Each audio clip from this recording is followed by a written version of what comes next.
aí, pessoal? Tudo bem?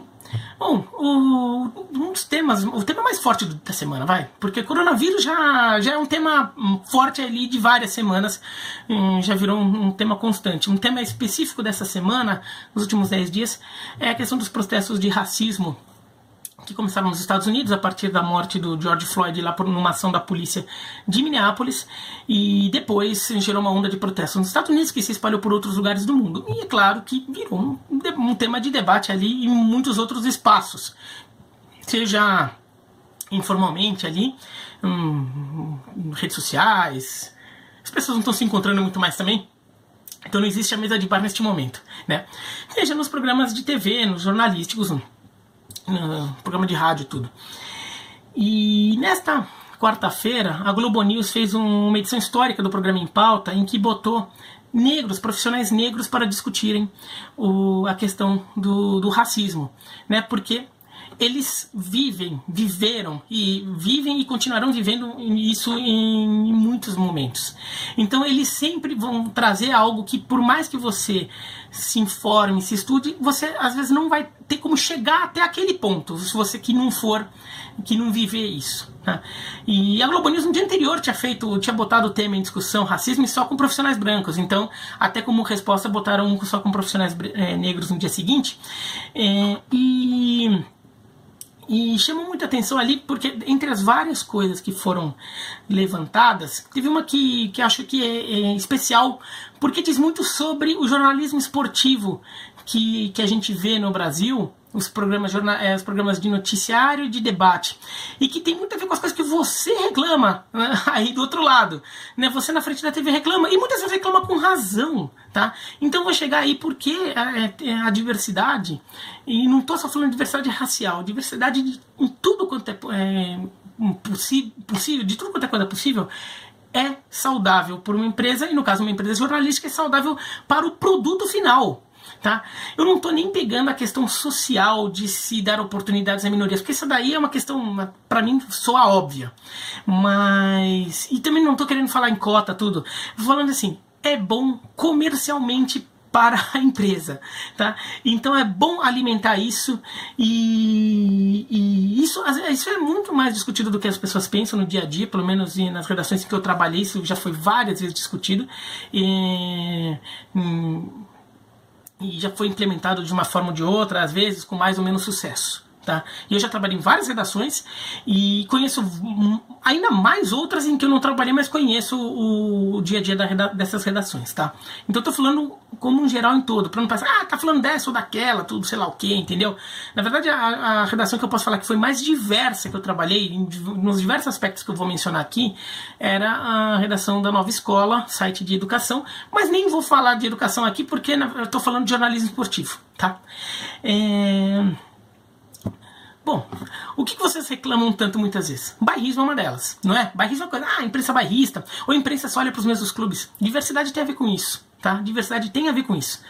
E não é o único fator, mas é um fator a mais, que muitas vezes é esquecido, tá? Muitas vezes as pessoas não reclamam disso, tá? Mas deveria ser lembrado sim. Então na próxima vez que você for reclamar de bairrismo, sei lá, ou disso, aquilo, pense que talvez também seja uma questão de diversidade, tá? Vamos lá.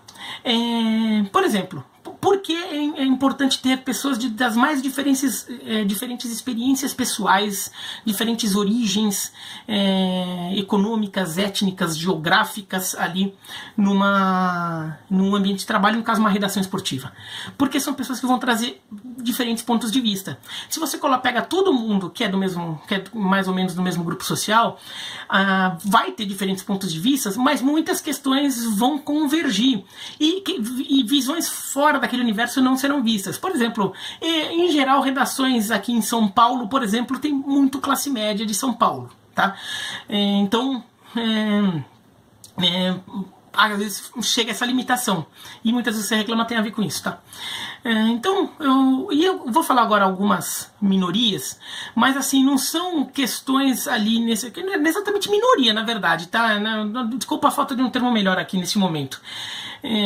Mas muitas vezes elas, não significa que você tem que ter um grupo disso, um grupo daquilo, tem uns carinha aqui, um carinha aqui, carinha aqui, carinha aqui. Não é assim, até porque várias pessoas, cada um tem diversas origens que se juntam, e então a própria pessoa pode dar visões em dois aspectos diferentes dependendo do assunto, dependendo do tema. Tá? E eu vou falar agora aqui, deixando claro, eu sou oriental, sou meio brasileiro, eu sou totalmente brasileiro, mas sou meio oriental, meio português, mas basicamente as pessoas me percebem como japonês, que eu sou neto de japoneses por parte de mãe. Então normalmente eu sou percebido como japonês paulistano. Então já reconheço essas minhas limitações. Eu tento me informar o máximo quando vou falar sobre algum outro assunto, tento me botar no lugar do outro o máximo possível quando vou falar de algum assunto que às vezes a minha origem pode representar uma limitação, mas meu entendimento, por mais que eu ouça, aprenda tudo, vai chegar num limite de conhecimento, porque eu não vivi certas coisas. Então eu posso falar que imagino como é, que eu até sei a informação de como é, mas eu não sei de ter vivido, o que é um passo além. Tá? Por exemplo, por que é importante ser negros numa redação? Bom, quando você vai discutir, por exemplo, racismo, e é uma discussão muito recorrente no esporte, porque acontece muitas vezes, né? E tem acontecido cada vez mais. Eu mesmo aqui já no canal já fiz vários vídeos sobre racismo. Um negro vai entender melhor. Um negro vai entender bem. Por quê? Porque ele viveu aquilo. Ele vive aquilo. Então ele vai entender certas coisas que, por mais que você... Acho que ser antirracista é meio obrigação. Agora, você entender o que é e você ter vivido, você vai poder até acrescentar até eventualmente questões pessoais ou familiares ali no meio, que dão um retrato muito melhor disso do que simplesmente descrever que o racismo é uma coisa odiosa. Né? Só nisso já ajuda. Mas tem outras coisas, até porque muitas vezes os negros no Brasil se encaixam em outros perfis que eu vou falar aqui. Tá? Mulheres, por exemplo, elas vão ter uma capacidade de ter uma visão diferente sobre várias coisas. Elas vão... um tema que cresceu muito nas últimas semanas, nos últimos anos, futebol feminino, né? Então, assim, tem homem que fala muito bem de futebol feminino, mas uma mulher, por exemplo, ela vai trazer sempre algo diferente. Por exemplo, quando ela tentava jogar e não deixava, o preconceito que sofria do pai, esse tipo de coisa, ela vai poder dizer, ela vai poder chegar e até orientar um pouco sobre... Mas porque a questão, às vezes, você fica pensando muito, tem que ter na frente da TV. Tem que ter na frente da TV, é o ideal. Mas, às vezes, se não tiver na frente da TV, que pelo menos você tenha dentro da redação. Porque para cada pessoa que você vê na frente da TV, num canal de televisão, para cada pessoa na frente, tem umas 3, 4 atrás. Atrás das câmeras, né? E isso vale também pro site, para cada um que escreve, tem uns outros lá que não assinam também, que estão escrevendo ali anonimamente, estão participando ali da reunião de pauta e não escreve, ou da edição, e você não vê. Tá?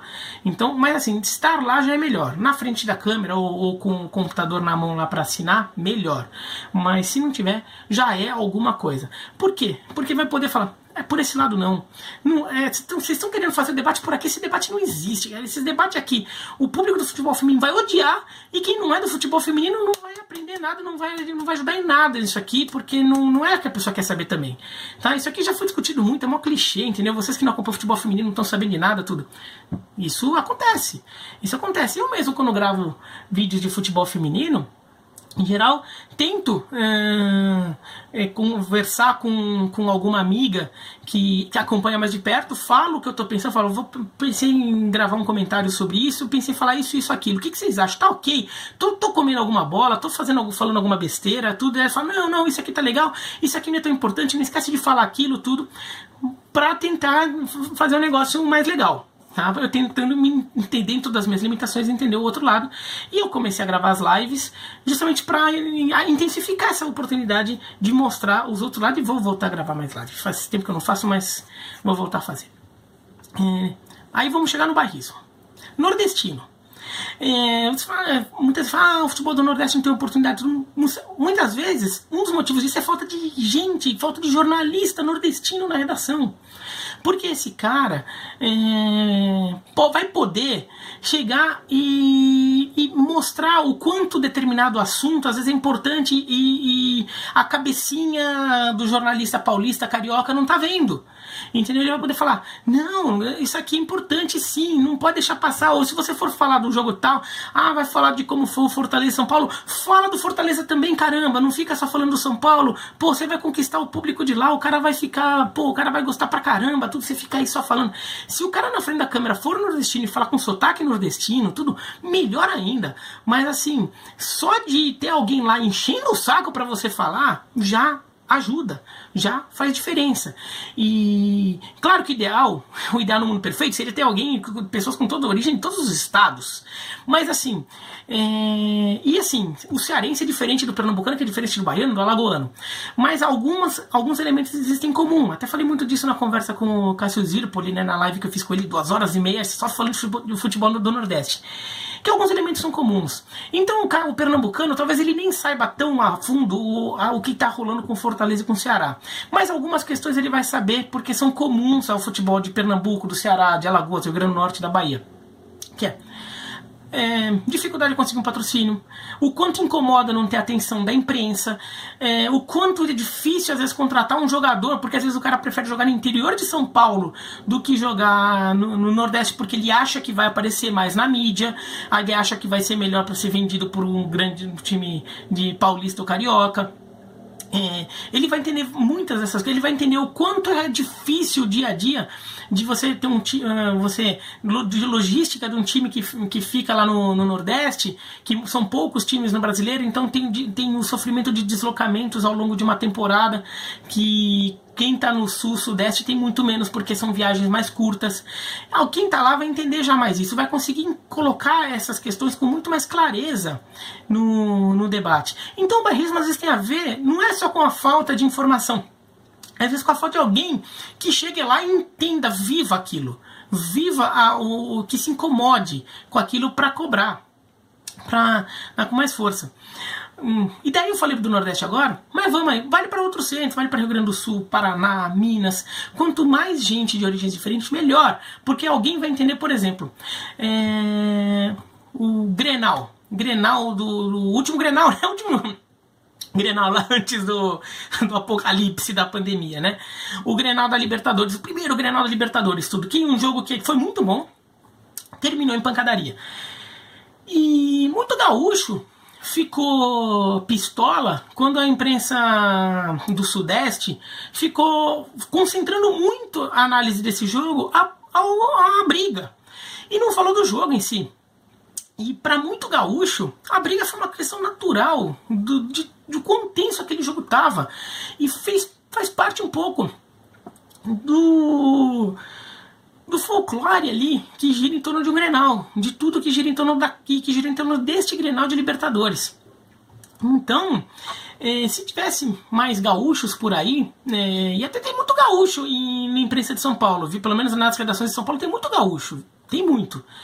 Mas se tivesse mais, sei lá o que, eles poderiam trazer esse lado com mais veemência ali. E de repente até falar, mas não vamos ficar só nisso aqui, vamos falar mais disso aqui e tudo. Tem a ver. Isso vale para Paraná, daí a gente tem essa coisa do Atlético Paranaense, tá querendo entrar no lugar dos 12 grandes, 13 grandes, aquele papo todo. Já fiz vídeo disso também, mas assim, quem tá lá no Paraná vai entender muito melhor assim, o que é essa realidade, o que representa para um torcedor do estado do Paraná ver um clube de lá com tanto destaque. Claro que o torcedor do Paraná e do Curitiba odeiam isso pela rivalidade, mas assim, o que representa para o futebol do Paraná ter um clube que está começando a ter esse tamanho de destaque, futebol mineiro, né? Então vai entender, sei lá, as agruras do Cruzeiro, o que representa o Cruzeiro, sei lá o que. Então faz diferença. E olha, por exemplo, na ESPN tem paranaense, tem gaúcho, tem muito mineiro. Tá? Então isso até tem, por exemplo, na ESPN tem bastante. E isso é colocado em discussão. Por exemplo, quando você vai discutir campeonato mineiro, futebol mineiro, sei lá o quê, não dá pra chegar e não consultar um dos tantos mineiros que tem lá. E tem um monte ali. Tem o Leonardo Bertozzi, o Mário Marra, tem o Botelho, a Mariana Spinelli, o Ari Aguiar, o Rômulo Mendonça, o Pedro dos Anjos, o Felipe Abreu, a Clara Gomes, e tem mais um monte ali. É impressionante que tem mineiro na ESPN. Então, tem que ouvir essas pessoas, do mesmo jeito que no caso nordestinos ouve a Marcela Rafael, que é pernambucana, ouve a Ivana, que é meio baiana, meio potiguara, né, porque ela viveu boa parte da vida em Natal e em Salvador. Tem que ouvir essas pessoas. E isso então vale para tudo. Você tem que ter essa pessoa ali, essas pessoas com esse espaço. E é claro que assim, um gaúcho e um negro pode ser a mesma pessoa. Então ele pode viver a questão do negro e pode viver a questão do regional do Rio Grande do Sul, né? Então não tem uma questão só que assim tem que ter esse agora o gaúcho, agora a cota do sei lá o que. Não. Pessoas com origens que, por exemplo, cresceram estudando escola pública ou que cresceram na periferia. Isso é importante. E isso não é muito levado em conta. E por que isso é importante? Porque quando a gente vai pensar na cobertura esportiva, tá? Quando a gente vai discutir preço de ingresso de estádio, e daí você tem um monte de gente de classe média que sempre teve acesso a ingresso, assim, porque a família meio que tem dinheiro ali. E então, quando, assim, em último caso, conseguia aí.